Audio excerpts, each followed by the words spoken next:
ఇల్లు మీది రిజిస్ట్రేషన్ ఖర్చు మాది. క్రెడాయ్ ప్రివిలేజ్ కూపన్ తగ్గించుకోండి. ఈ మెగా ధమాకా ఆఫర్ పొందండి. CREDAI Vijayawada property show. మరొక 2-3 రోజుల్లో 2025 ముగిసిపోబోతుంది. కొత్త సంవత్సరం అనగానే మనకు కేక్ కట్టింగ్, సెలబ్రేషన్స్ గుర్తొచ్చేస్తాయి కదా.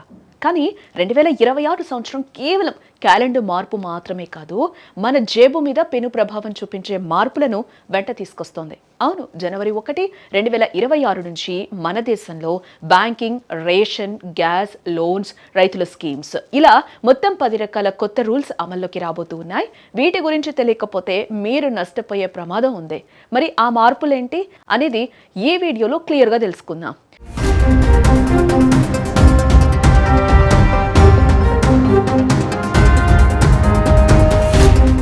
వీడియోను చివరి వరకు చూడండి. ఎందుకు అంటే 10వ పాయింట్ మీ బ్యాంక్ అకౌంట్ను ఖాళీ చేయించకుండా కాపాడుతుంది. మరి మొదటిది రేషన్ కార్డ్. రేషన్ కార్డు కావాలి అంటే ఆఫీసుల చుట్టూ కాళ్ళు అరిగేలా తిరిగే రోజులు పోయాయబ్బా.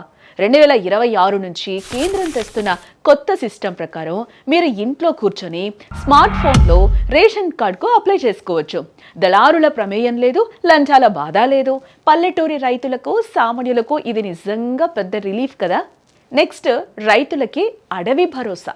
మన అన్నదాతలకు ఈ కొత్త ఏడాది ఒక వింతైన కానీ అవసరమైన శుభవార్తను తెస్తోంది. ఇప్పటి వరకు వరదలు, కరువు వస్తేనే పంట బీమా వచ్చేది కదా. కానీ 2026 ఖరీఫ్ సీజన్ నుంచి అడవి పందులు, కోతులు లేదా ఇతర అడవి జంతువుల వల్ల పంట నాశనమైనా సరే ఇన్సూరెన్స్ వస్తుందన్నమాట. అయితే నష్టం జరిగిన 72 గంటల్లోనే సమాచారం ఇవ్వాలి. ఇది మాత్రం గుర్తుపెట్టుకోవాలి. అలాగే PM కిసాన్ డబ్బులు ఆగకూడదంటే ఫార్మర్ ఐడి తప్పనిసరి.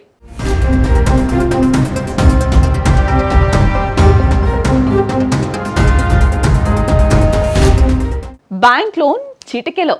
లోన్ కోసం అప్లై చేస్తే సిబిల్ స్కోర్ అప్డేట్ అవ్వడానికి నెలలు పట్టేది కదా. కానీ ఇప్పుడు 2026 ఏప్రిల్ నుంచి రూల్స్ కూడా మారుతూ ఉన్నాయి. మీ క్రెడిట్ స్కోర్ డేటా కేవలం 7 రోజుల్లోనే అప్డేట్ అయిపోతుంది.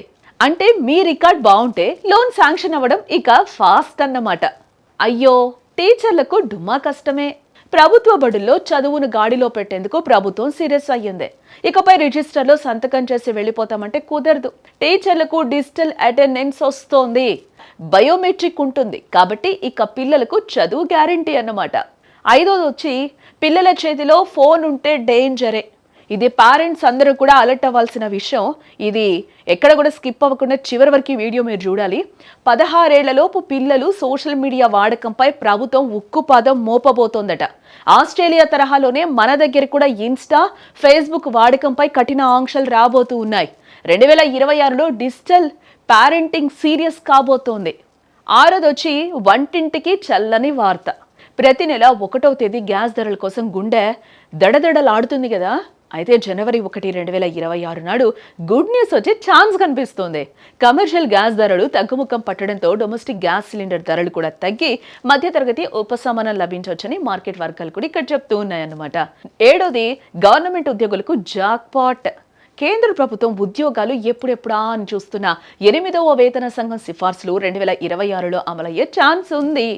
ఇదే జరిగితే బేసిక్ సాలరీ పెరగడమే కాదు, పాత బకాయిలతో కలిపి భారీ మొత్తం చేతికి అందుతుంది.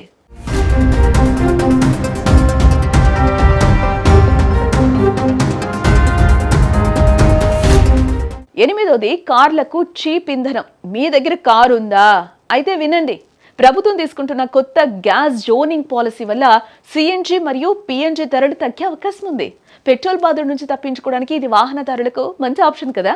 9వది రియల్ ఎస్టేట్లో స్మాల్ ఇన్వెస్ట్మెంట్. రియల్ ఎస్టేట్ అంటే కోట్లు ఉండక్కర్లేదు. 2026 నుంచి రియల్ ఎస్టేట్ ఇన్వెస్ట్మెంట్ ట్రస్ట్ను మ్యూచువల్ ఫండ్స్లా మారుస్తూ ఉన్నారట. అంటే మీ దగ్గర చిన్న మొత్తం ఉన్నా సరే పెద్ద పెద్ద బిల్డింగ్స్, ప్రాజెక్టులో వాటా కొనుక్కోవచ్చు. 10వది లాస్ట్ వార్నింగ్, లింక్ చేయకపోతే అంతే. జనవరి 1, 2026 డెడ్ లైన్ దాటాక మీ పాన్ కార్డును ఆధార్తో లింక్ చేయకపోతే ఇక ఆ పాన్ కార్డ్ చిత్తు కాగితంతో సమానమట. మీరు డస్ట్బిన్లో వేసేయచ్చు. IT రిటర్న్స్ వేయలేరు, బ్యాంక్ లావాదేవీలు ఆగిపోతాయి. కాబట్టి వెంటనే ఒకసారి చెక్ చేసుకోండి. అయితే పాన్, ఆధార్ లింక్ లాంటి విషయాల్లో మాత్రం నిర్లక్ష్యం వహిస్తే మాత్రం భారీ మూల్యం చెల్లించుకోక తప్పదు. ఇది మాత్రం గుర్తుపెట్టుకోండి. మరి మీ అభిప్రాయాన్ని ఖచ్చితంగా కింద కామెంట్ చేయండి. ఈ వీడియో మీ ఫ్రెండ్స్ అండ్ ఫ్యామిలీకి షేర్ చేసేయండి.